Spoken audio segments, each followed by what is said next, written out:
Assalamualaikum warahmatullahi taala wabarakatuh.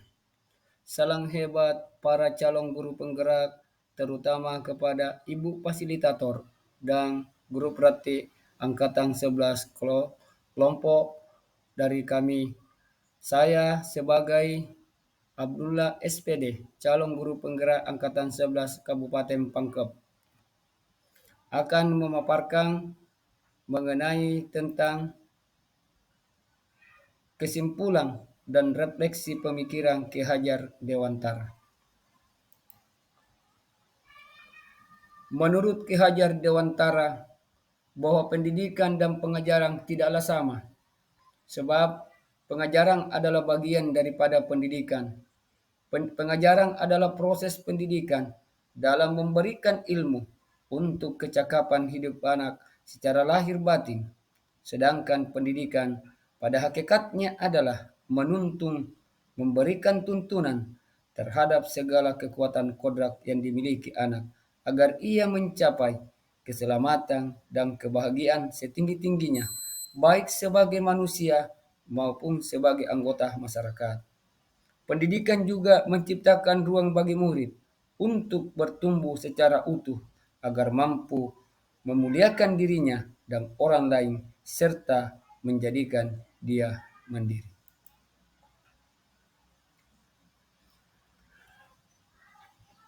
Dari pemantik yang kami ambil bahwa apa yang Anda percaya tentang murid dan pembelajaran di kelas sebelum Anda mempelajari modul satu-satu.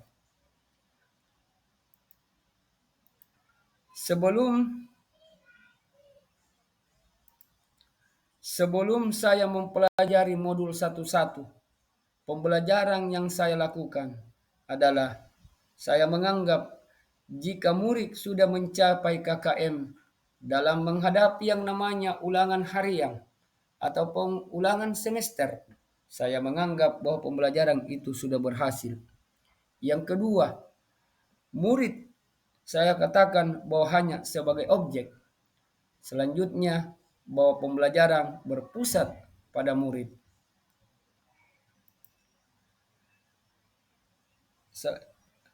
Selanjutnya juga bahwa terkadang kita juga seorang pendidik guru tidak memperdulikan kepada siswa kita, kepada murid kita, apakah dia sudah benar-benar paham atau tidak. Yang jelasnya terkadang kita guru cuma berdiri di depan kelas mengajarkan saja, apakah dia paham atau tidak, kita tidak mengevaluasinya.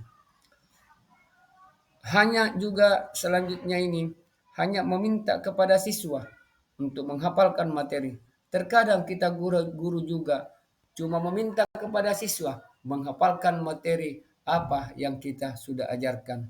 Disinilah terkadang saya sebagai guru sering merasa gagal, mengeluh jika banyak murid yang tidak tuntas setelah melakukan evaluasi.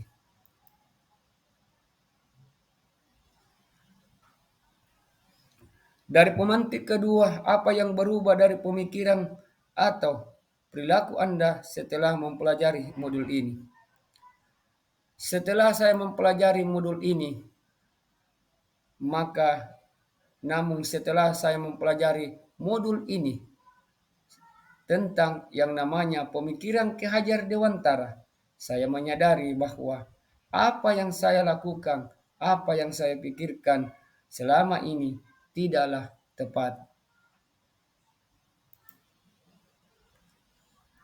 Oleh karena itu, setelah mempelajari modul ini, saya menyadari bahwa sebenarnya seorang guru itu seharusnya saya melakukan proses pembelajaran secara menyeluruh. Juga murid juga kita jadikan sebagai subjek pembelajaran. Artinya bahwa diberikan kepada murid bagaimana dia dalam kebebasan berekspresi, mengemukakan pendapat dan berkreasi. Dan juga setelah saya juga mempelajari yang namanya pemikiran Ki Hajar Dewantara, seharusnya juga kita seorang guru harusnya mempunyai sifat ikhlas. Karakter kita bahwa kita penuh dengan kesabaran kita, dengan segala ketulusan hati. Artinya, ketika kita mengajar kepada siswa tentang yang namanya secara ikhlas, maka kita tidak akan menuntut siswa supaya mereka tahu betul, tetapi bagaimana proses itu bisa dia mengetahui. Kemudian seharusnya juga guru mempelajari karakteristik murid dan selanjutnya berikan kesempatan kepada murid untuk tumbuh sesuai kodrat mereka. Lalu, apa yang dapat kita lakukan?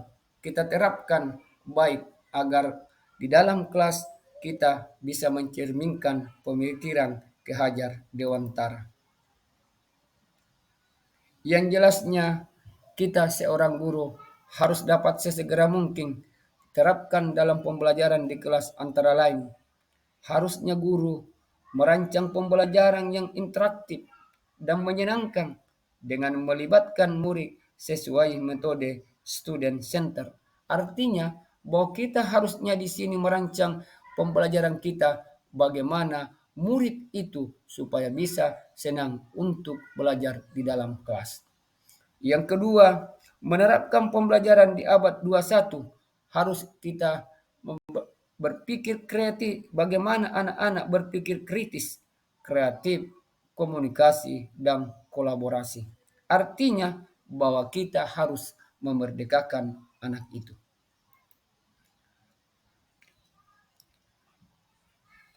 Selanjutnya, bahwa pembelajaran itu seharusnya jangan kita menuntut, tetapi harus menuntun. Artinya, jangan dipaksakan anak-anak untuk bagaimana apa yang kita lakukan hari ini, kita ajarkan kepada mereka untuk tahu hari ini. Tetapi bagaimana kita menuntun anak-anak itu supaya proses dalam memberikan pengetahuan kepada mereka bisa melalui proses dan bisa dia mengerti dan bisa dia paham. Kemudian mengenali karakteristik dan latar belakang murid dengan menjalin komunikasi yang baik. Karena terkadang siswa atau murid kita itu tidak mau belajar, tidak senang karena mereka punya latar belakang kehidupan dengan apakah itu pengaruh ekonomi, apakah pengaruh dari keluarga mereka sehingga mereka tidak yang namanya senang di dalam belajar sampai mereka tidak mencapai yang namanya pembelajaran itu hari. Oleh karena itu, seharusnya kita guru ini harus mengetahui latar belakang mereka, bagaimana kita menjalin komunikasi di dalam orang tuanya maupun keluarga di lingkungannya itu sendiri, agar mereka tetap bisa yang namanya mengenyam pendidikan. Sekian apa yang saya paparkan. Semoga video ini bisa menginspirasi bagi Bapak Ibu pejuang pendidikan, terutama bagi saya pribadi yang berasal dari daerah pesisir Pangkep. Mudah-mudahan melalui calon guru penggerak ini saya bisa mampu merubah bagaimana pendidikan ke depannya nanti di kepulauan. Amin ya rabbal alamin. Salam dan bahagia Bapak Ibu untuk guru penggerak bagi pejuang pendidikan. Sekian dan terima kasih. Assalamualaikum warahmatullahi taala wabarakatuh.